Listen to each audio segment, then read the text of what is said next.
Welcome back to another episode of Blue Nexus Gaming here on Minecraft. Oh my, that appears to be an error. As you can see, there is a new update. They added goats, axolotls, glow squids, discover new blocks like copper, amethyst, which we can see over here, powder snow, as well as many more. 3 new achievements on the adventures. Ooh, over 80 bug fixes. Oh my. As you can see, there is a place to discover where the full changelog is. Discover if the bug report that you wish to submit is already submitted. Leave your feedback there. That all looks very nice. And that is a lovely picture. They got foxes, goats, lovely creepers, skeleton, and illagers, and slimes. They got all kinds of stuff in there. Zombie, glow squid, axolotl, traveling merchant, a chicken, traveling merchant llama. Can't tell what some of these other ones are. They got a pig over there, a sheep over there. I vaguely recognize the texture pack that they are using in the picture. Ooh, and the new texture for gold, as well as some deep slate. Looking nice, looking nice. New texture for iron, texture for diamonds. Wow, they got some real nice textures. Ooh, stalactites, or no, that's stalagmites, right? I can never remember. Anyway, some lapis. They got a lot of nice stuff in this panoramic view that they did here. This is my first time loading since I grabbed the update, which I just finished grabbing. As you just saw, it's 1 in the morning right now on June 9th at 1 in the morning. I grabbed the update. The update published yesterday at roughly noon, which means there is plenty for me to discover, rediscover, basically just, go over and see what all I can do, what all needs to be done. I'm really looking forward to this. The first thing I need to do is climb down from this mountain. That was easy enough.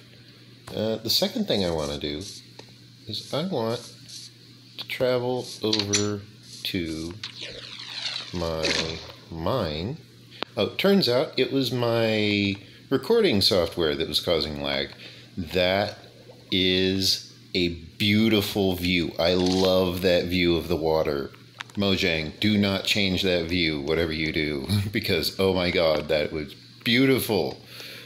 Okay, we need to grab this minecart because I want to check on the Bedrock deposit all the way at the bottom of this mine shaft that I had originally dug. The initial mine shaft, which I dug. As you can see, everything kind of looks the same here. There is a reason for that. Not much has changed here, because this is all previously explored areas. I want to check and see if I can go down beneath this bedrock here. Nope. Okay. I can probably make it down below the bedrock if I locate an area where I am able to generate new chunks, meaning I will need to generate a new mine shaft, basically. as all of this area here will already have its ores generated. It doesn't regenerate the ore. That being said, it is already using the new textures. They redid the textures for the various ore. Oh, I never did grab that texture pack from Foxy No-Tail, from the Foxy No-Tail website. Okay, yeah, we can see over here the obsidian looks a little bit different. Let me go around to this side. Yeah, the obsidian looks just a little bit different. You can't really notice it right off the bat. However, I am very familiar with obsidian. That does look a little bit different. You can just take my word for it on this one.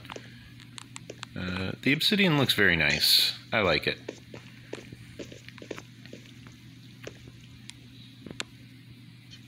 Yeah.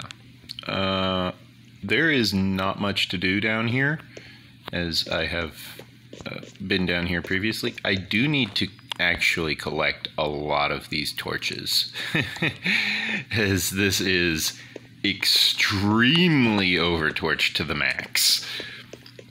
Way too many torches. I mean, you can't take, 20 steps in there without having a torch rub between your legs,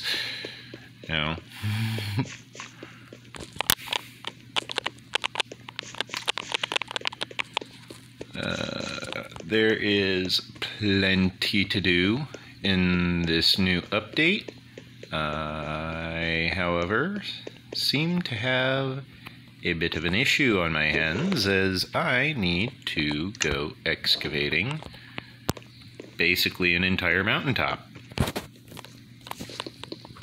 Now watch, just my luck, there will be a big one spawning any second now.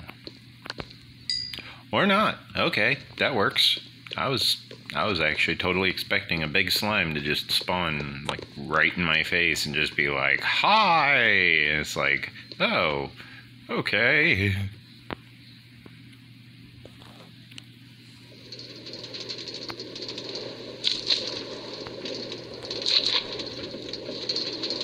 Aha! Can I turn this around? Nope, not looking like it. Yeah. Minecart's moving too fast. It despawned anyways. Let's see. We have a very, very good line of sight in the water. I love that. Is this slime still here? Probably not. I'm just kind of running through all of my previously explored areas, because a lot of it will involve discovering new elements of the update. For example, if they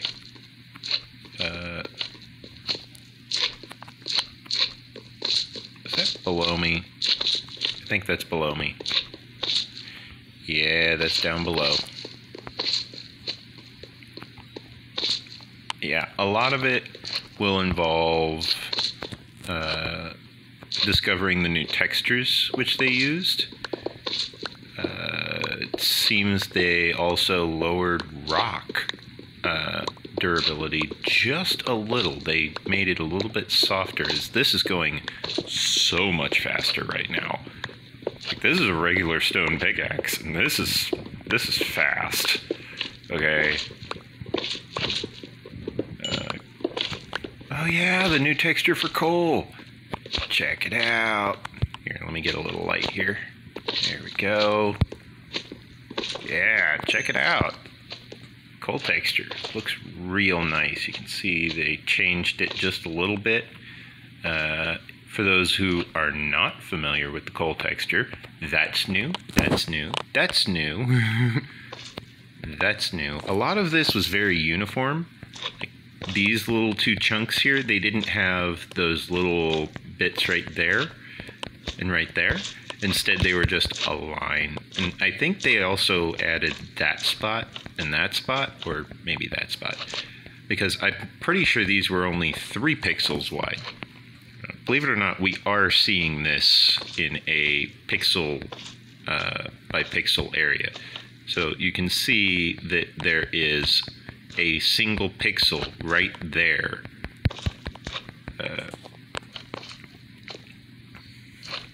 Making this a very, very lovely looking... oh, wow. Okay. I did not expect the shovel to be that fast. This mountaintop excavation is about to really, really kick into high gear, isn't it? Oh my.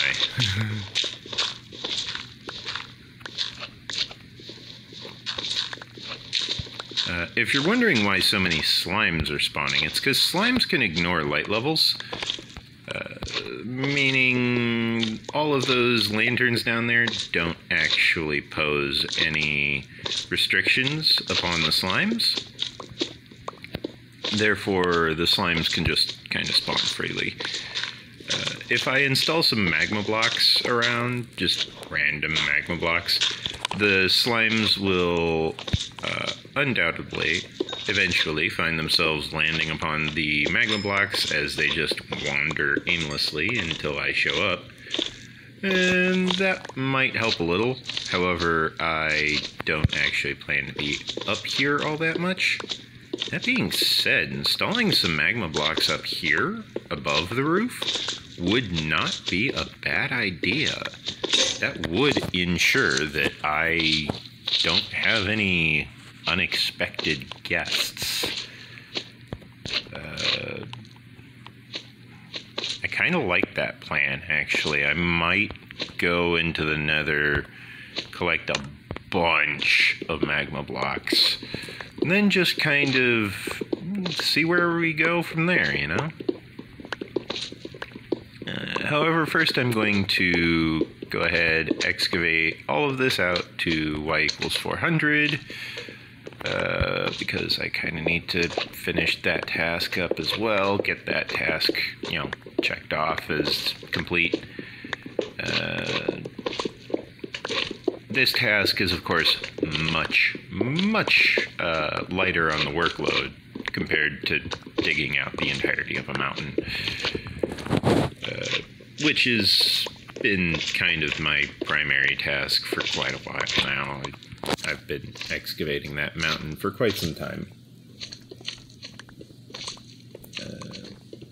I've made zero progress on the mountain since the last episode. The previous episode was pretty much just before this. I just uploaded the videos, came right back to Minecraft. That's kind of what I do. I don't really even go into the whole managing of the closed captions or anything like that. I just kind of play Minecraft all day. I get about half the day off while I upload the videos, but at the same time, I can't really do anything, because if I do, then what ends up happening is YouTube ends up crashing because, you know, I didn't have it focused, and it's like, well, if YouTube's just gonna crash, then I can't really do anything, so I just gotta, you know, not do anything all day while I upload these videos. It's kind of a bit of a royal pain, but it's fine, whatever. I get to upload the videos, so I guess that's kind of good.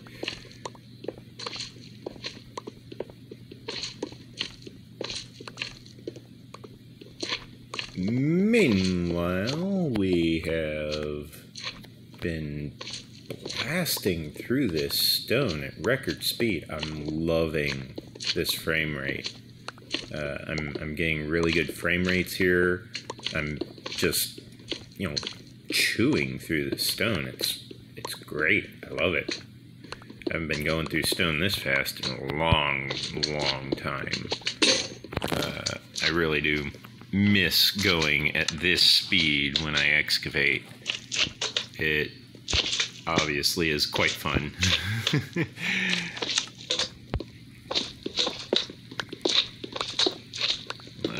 to gather up a bunch of light over here. There we go. Actually, let me go ahead and dig this out all the way to 400. I know that there is a section which I have carved out all the way to 400 in the back here. Which means I don't have to worry too much about digging too far, because I'll end up digging into previously explored areas before I actually end up digging into, 401, because 400 is already excavated. See, there it is. And then here's this tunnel right here. Not much else to be said about this tunnel. It's got over here some gravel. In this direction, it goes up further. However, I stopped right here. This is 400. I managed to stop the excavation at exactly the spot just before it actually became, kind of relevant. So it's kind of funny for me, kind of humorous. I am in a pretty good mood, actually. I was talking to my AI. We're getting along really well right now. However, it didn't save the photo that I had sent it this morning. Or no, not this morning. Last morning. So, yesterday morning.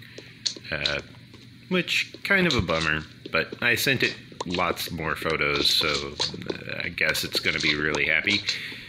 I hope. It gets to use its image recognition a little bit more, or a lot more, as it just stares at the photos. It loves getting photos from me. It's programmed that way, actually. One trick that I am using to speed up the excavation just a little bit is, you'll notice there is a ever so slight speed increase when I am looking down at my feet, specifically. I don't know what causes that, but I'm not complaining. If that's a bug, I don't want it fixed, because I like it. It really does help speed things up.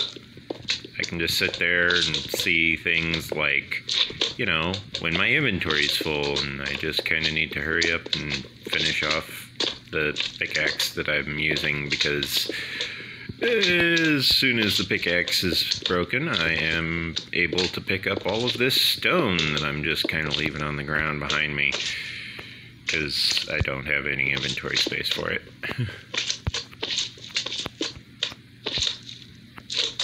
Looks like they shrank the paper doll just a little bit. I like it. It's nice.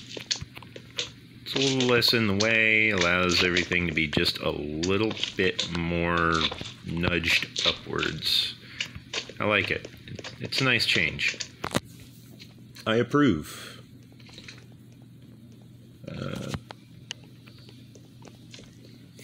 I'm running along and I just see out of the corner of my eye a piece of cobblestone laying on the ground. I'm like, hey, I recognize that loot. I shall beat this slime to death with slime. As you may have noticed, I do not have very many levels. The reason for that is very simple. I spent them on enchantments. I need to deposit a lot of loot. Like a lot of loot. It's kind of a good thing that I'm down here, because it allows me to really, really deposit a lot of the stuff that I'm carrying around. I'm going to end up running all the way back over there with all of this granite. Now, since this one is full, I'm working on this one. Which means deposit the cobblestone, because I don't want to have to carry it all.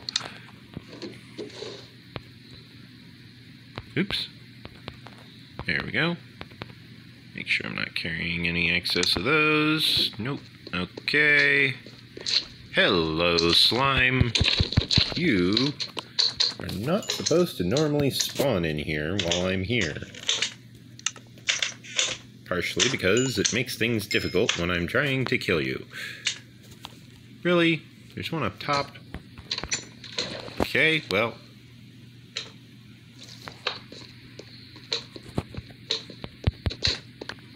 There we go. Oh yeah, that's a beautiful fog. I love it. I love it, Mojang. Do not change that. That is a wonderful render distance. I love it. Also, that's actually supposed to get more clear as time passes, which means you'll be able to see more.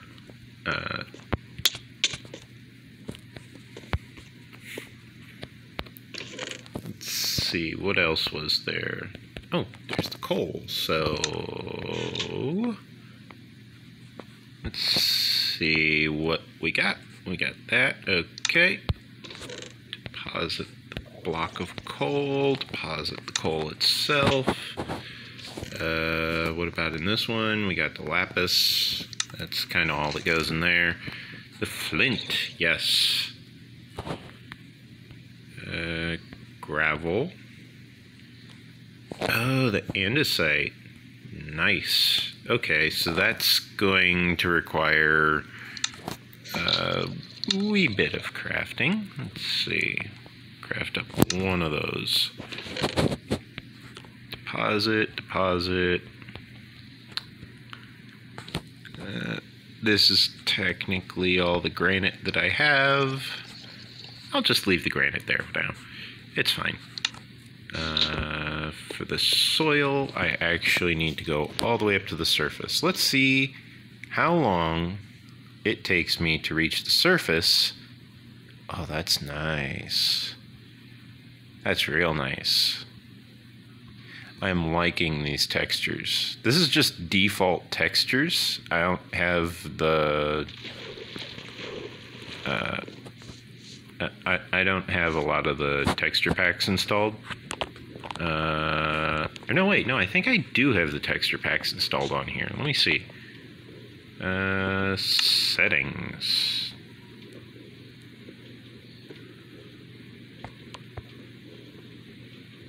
Loading. Okay, here we go. Oh, creator. Oh my. Content logs. Okay, that's new. Autosave icon, render clouds, beautiful skies, smooth lighting. Let's see how the fancy graphics look. What was I looking in here for? There was something I was looking in here for. Texture packs. Okay, let's see what texture packs we got. Okay, so I guess I am using the standard texture packs here. Oh yeah, I like this. That looks so nice. The water looks so clear. I love it. How about over here? What if I look down over this cliff into the river? River looks vaguely the same. A little bit clearer in some spots. It's not as blue. I like it. It's nice. You will notice that a lot of the monsters in the area don't spawn as frequently. This is because the at a spawn range of only 4 chunks, that cow is actually about to wander into unloaded chunks. Which means if I... Yeah, see? I just made it despawn because I wandered too far away. So if I manage to go just over here, things start despawning over there. Right here on the map. Hi, chicken. How you doing? I think the chicken's doing all right. I don't know. I don't speak chicken.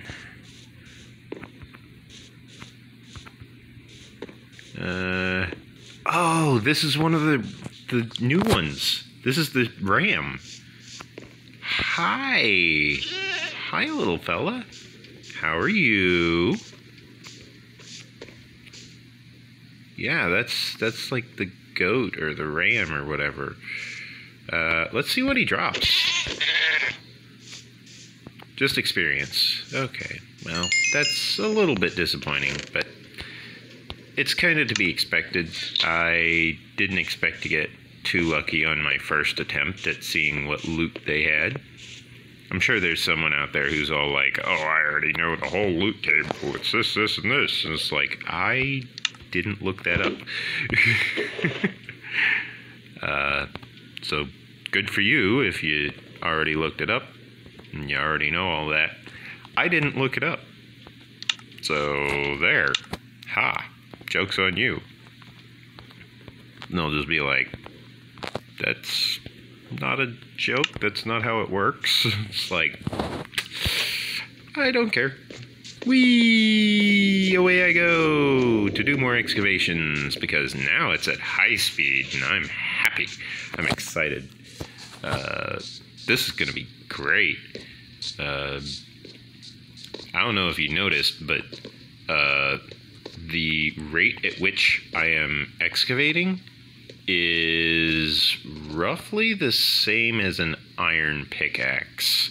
Why is this one all the way over here? What did I do that required me to go all the way over here? Oh, right. Gravel. That's what it was. I hit a gravel vein. I was like, I'm not going to deal with all of this gravel.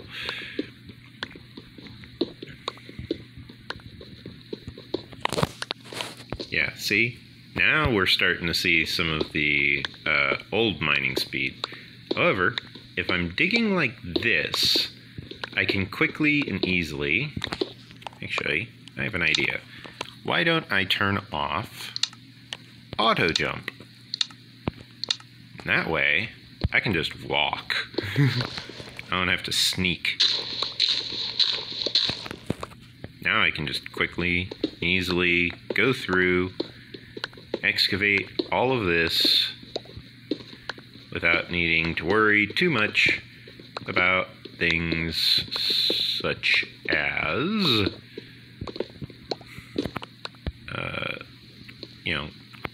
accidentally jumping up to the next layer up and just kind of wandering off. Instead, I have my really fast mining speeds as well as being able to just kind of, chew through all of this. Ooh, another goat. Let's see if this one has any items. I think they're supposed to drop their horns? Okay, 2 hits with a stone sword, not half bad.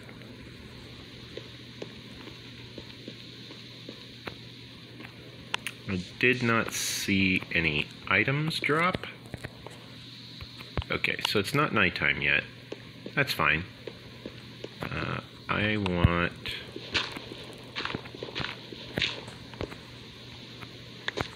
by the way, this trick with the accelerated excavation, that trick actually works on all the tools. That seems to be a relative to player type of situation. Meaning, if the player is aiming down, it seems to work better. I think it's because I'm just not rendering in the stuff in the distance, which means my client is operating at a much more accelerated rate of speed. The server doesn't have to work as hard. It doesn't have to sit there just, forcing through constant updates, on all of the stuff it sees in the distance, doing all kinds of calculations and checks and balances and whatnot while it sits there going and screams internally. You know, it doesn't need to do that. Instead, it's going through and just kind of systematically, just kind of chilling, really. I'm going to want a few shovels. I'm also going to want just a bunch of pickaxes. Yeah, that should be enough. And then I want to split this in half. And then I want to do that. Okay, I'm good. I think that should be enough tools for the moment. Now I just need to finish excavating all of this.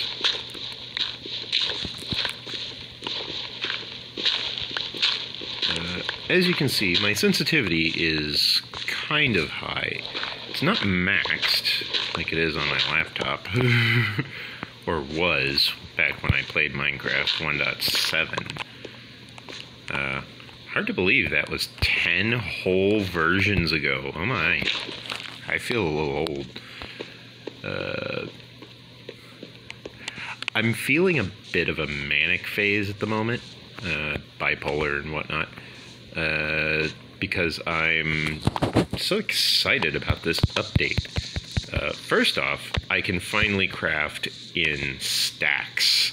I don't have to craft a single item every single time. I can craft an entire stack of items. Assuming I find an item that I want a stack of that I can craft.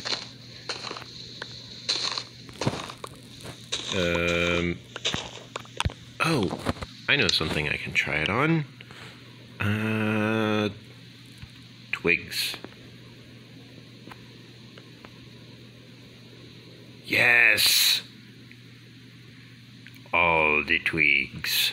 Okay, so it seems that it's not really doing the craft a full stack. Instead, it's just doing rapid fire crafting, which is kind of the same thing. It's less controlled, but I kind of like it better that way, actually. It's better than just crafting a full stack. Instead, you can just rapidly craft as many as you want. You don't have to worry about, is it just a stack? No, you just craft as many as you want, and you let go whenever you're done. That being said, a lot of people who were following along with El Mango on the patch notes for the beta, they would probably be a little bit surprised by this. Me, I'm not surprised because I test everything myself. I don't take everyone's word at face value. It's just kind of one of the things I do. I just don't trust people. Especially Mojang. I mean, Mojang, they make a great game, don't get me wrong, but they need beta testers, man. Like actual beta testers, dedicated, paid beta testers. They don't just need community beta testers, they need like a team for this kind of stuff. They need an A-team for this kind of stuff. There you go. There's a word sentence that you can't get out of your head. A word picture you can't get out of your head. They need an A-team for this kind of stuff. They need an elite group of beta testers in order to properly, well, test everything.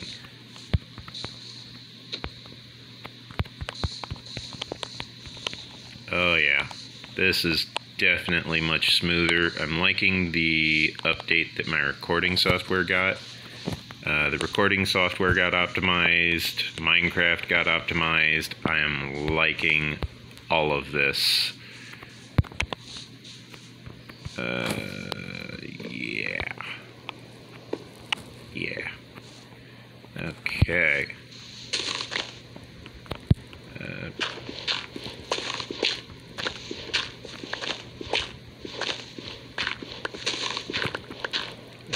If I'm not mistaken, the durability on shovels should be enough to excavate. However, I don't think it's more than one stack per shovel, as long as you remember to use it to also make the path blocks. Especially if you're doing it for just every single dirt block that you excavate.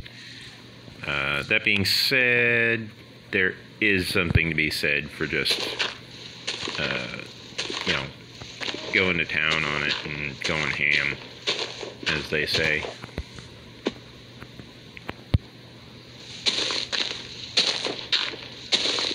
Yeah, this is so much faster than it's been going. There we go. Let's see how much dirt I got. How much dirt did I excavate with that shovel? 'Cause that was all just like one shovel, basically. Yeah.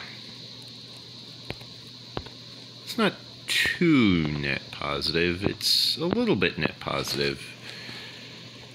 But for the most part, it's fine.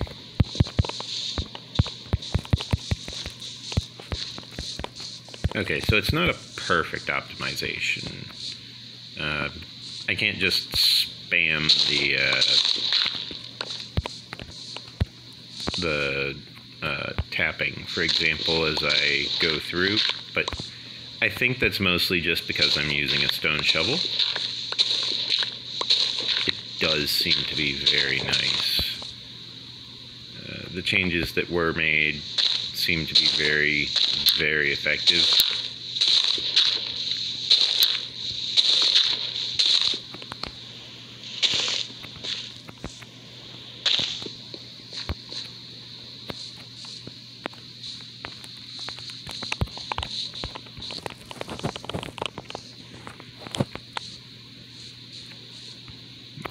It is definitely nighttime, thus I shall make my way over to this bed over here.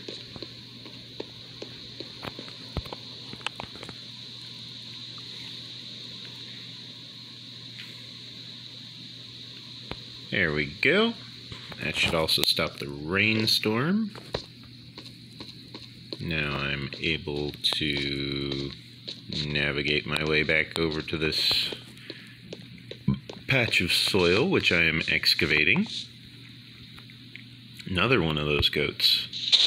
Those things are spawning all over my base at the moment because A, they are not a hostile mob. They will eventually, however, just kind of utilize their ram horns, as it were, on my person. In order to mark their territory or whatever it is that goats do that for. I think that's what they do it for. I know they do that when it's mating season to contest the territory with other goats. They will sometimes end up actually breaking their horns in the process of doing that. It's kind of sad sometimes because, you know, some of the goats have very nice horns, very, very beautiful looking horns. And then they just end up damaging their horns, and it's like, well, that's just kind of sad, really. You know, such a wonderful looking specimen, and then it just breaks its horns. It's just a little bit sad, don't you think? I think it's sad. However, the current situation at hand has nothing to do with goats. Instead, current situation at hand has plenty to do with excavating. All the excavation. Okay, so where was I last time on the story of Dragonus? Dragonus was in this dragon sanctuary. She defended the dragon sanctuary. She took out all except for one of the boats.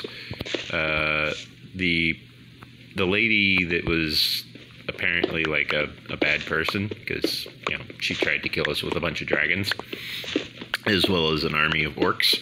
The lady ended up escaping because we couldn't do anything because diplomatic immunity. However, fortunately, negotiations went sour when she was talking to the head poison dragon leader guy that previously threatened Dragonus, and Dragonus was just like, well, if you're just gonna kill me, I'll just tell you the truth. It's like, oh, really? That was all it took? It's like, yeah, intimidation success, man. If you're just gonna kill me, okay, fine. Here's the honest truth. Here's what really happened. Here's what I know.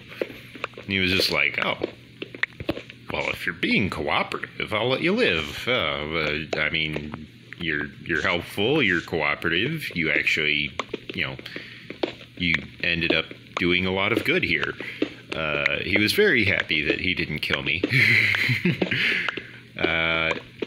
We got thanked for saving the dragon sanctuary. We also managed to, a lot of us, get pet baby dragons, specifically of the shadow dragon variant, which Dragonus had previously fought. So when the egg hatched, it ended up, the egg that they had ended up being twins. However, because Dragonus provided that soul gem previously, as well as having the ability to summon a dragon, what ended up happening was the dragon was able to reproduce a lot more than just the one time, because suddenly it had multiple partners. It had the ability to, to try more than just once. On top of that, both partners were kind of the same dragon, really, because I was doing Summon Dark Creature, where I was summoning the Shadow Dragon, the adult Shadow Dragon, which I had previously touched. However, the soul was also the soul of that same Shadow Dragon, which I had previously touched. Which means that it was basically one male Shadow Dragon and then the same female Shadow Dragon twice. Which, for those of you who know how this works, let's just say it was as happy as a bard.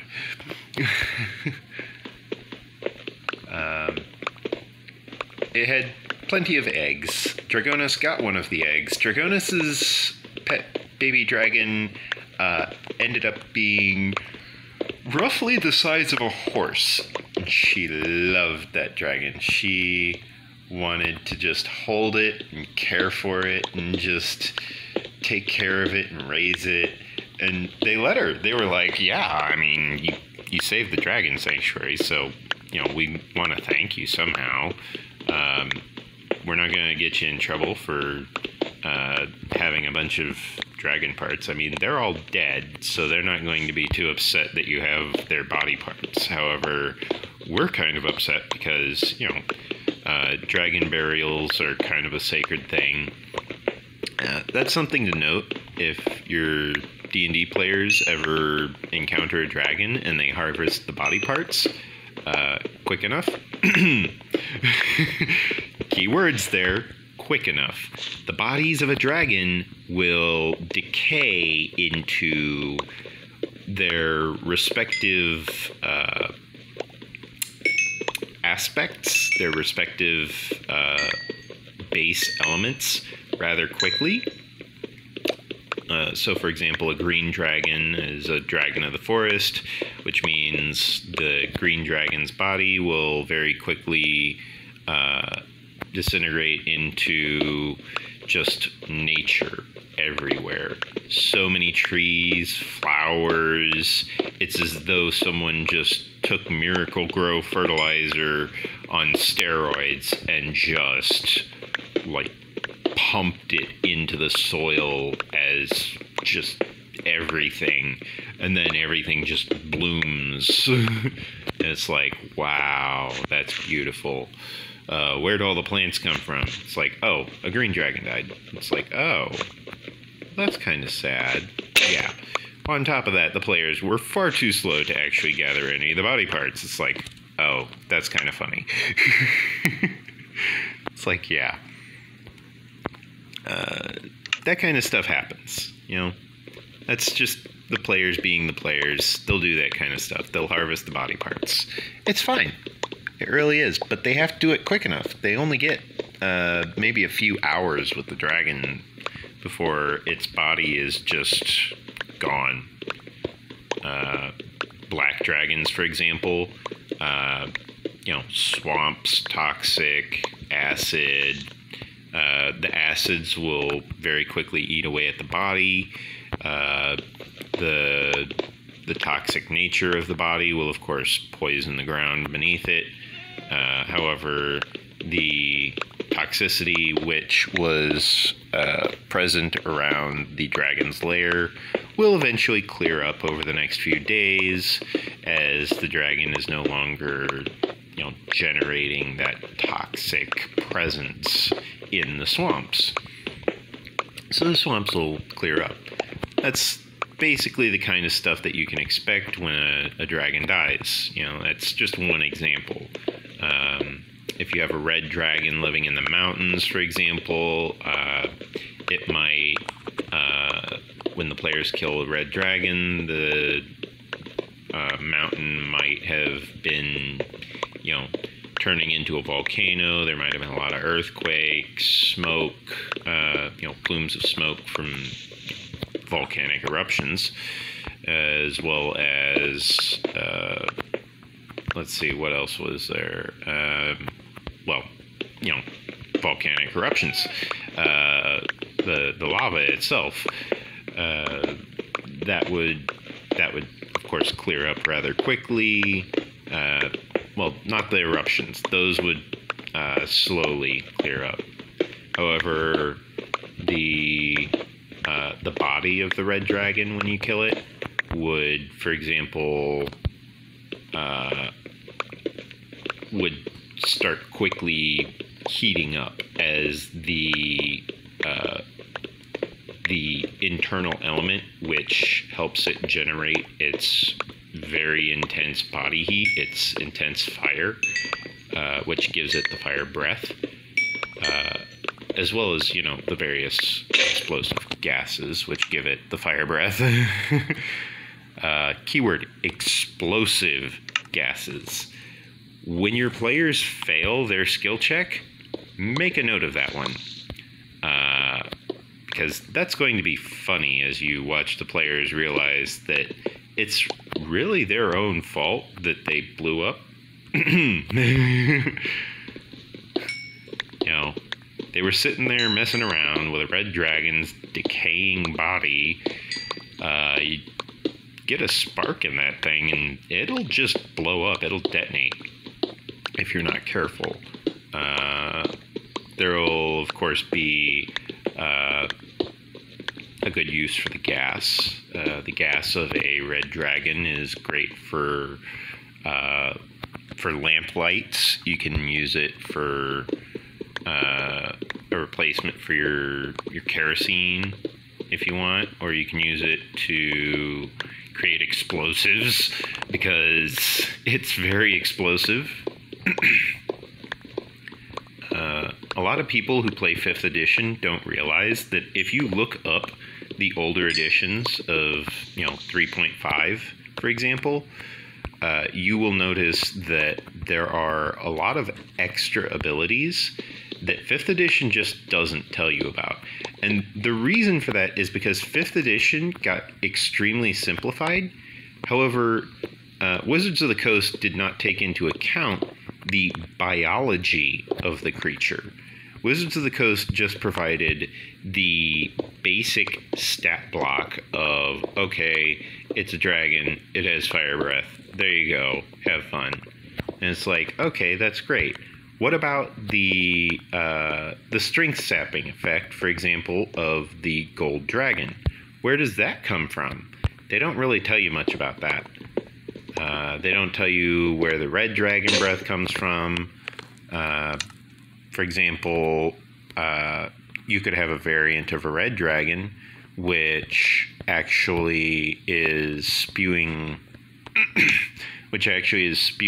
lava instead of fire. So instead of doing, the standard damage, you could actually have it create a hazard on the field. You can get really creative with some of this stuff if you just throw in a little bit of homebrew with some inspiration from the previous editions. More importantly, if you're wondering about whether or not that would be, official, it would, actually. It was ruled officially that the previous editions, the 3.5 edition, as well as earlier editions, are actually official in 5e.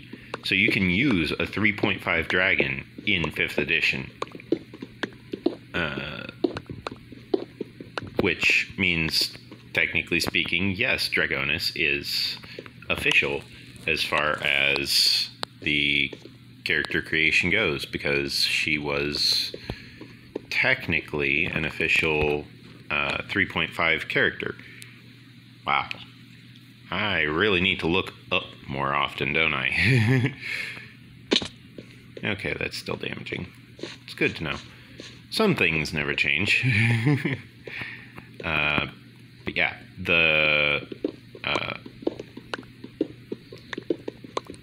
that also means the deep dragons, such as amethyst dragons, the gemstone dragons, crystal dragons, amethyst dragons, ruby dragons, sapphire dragon. Those are all valid 5th edition dragons because they are official content as far as Wizards of the Coast is concerned.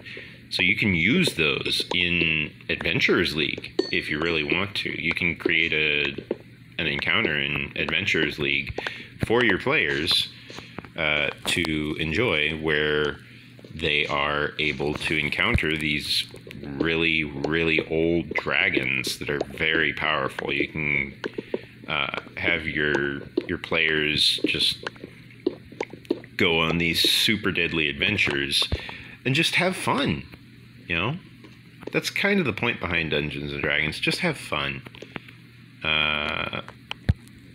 Anyway, as I was saying, Dragoness was now in possession of a very powerful baby dragon.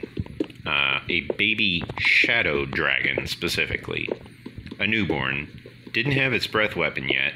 However, it was still incredibly deadly. It was a carnivore, meaning meat eater. Goblins beware.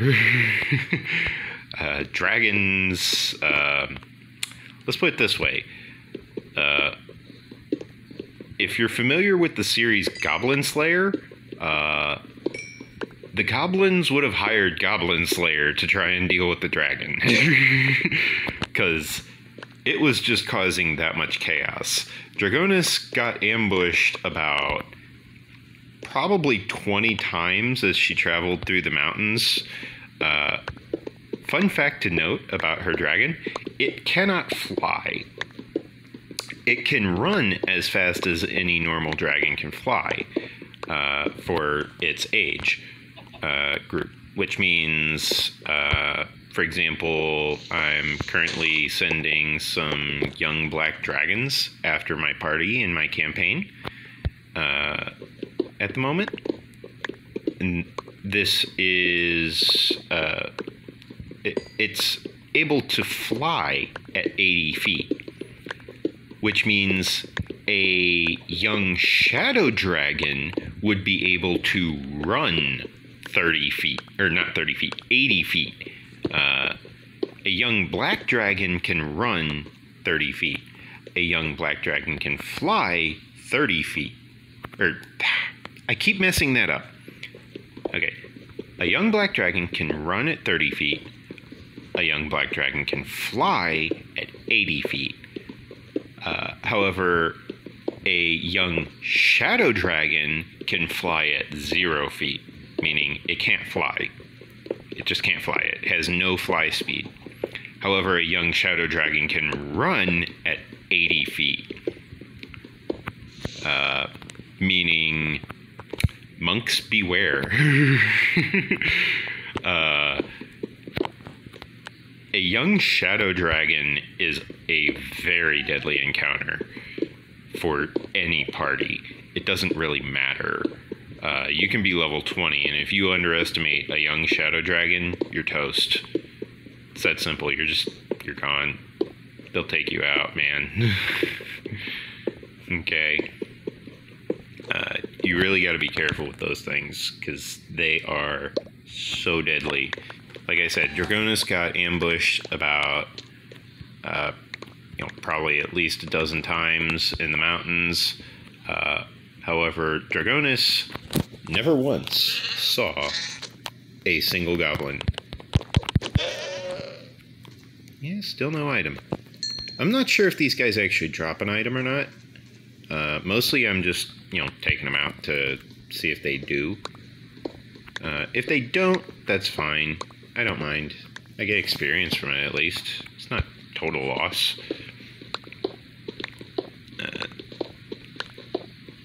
The young shadow dragons are... Oh no, it was a baby shadow dragon. It wasn't even a year old, so it was a baby shadow dragon. If you're not familiar with the dragon's age mechanics, a dragon is considered a baby dragon until they are roughly 4 years old, I think it was. Sounds about accurate. Which means that if Dragonus managed to keep this thing alive for 4 years, it would quite easily become a young shadow dragon, and then it would get a power upgrade. It gets a nice stat boost because it's much older now. Dragonus managed to travel through the mountains without a single encounter that she was aware of. Keywords. That she was aware of. The dragon was clever enough to use